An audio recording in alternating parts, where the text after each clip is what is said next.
This appliance is designed to cook food under high pressure, which significantly reduces cooking time and improves flavor retention.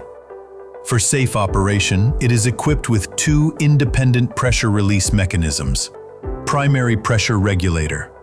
This regulates and maintains the optimal cooking pressure during normal operation.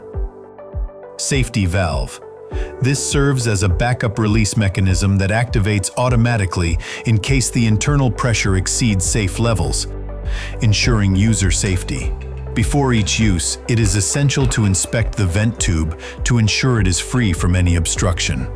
A blocked vent tube can prevent proper pressure release, leading to potential safety hazards.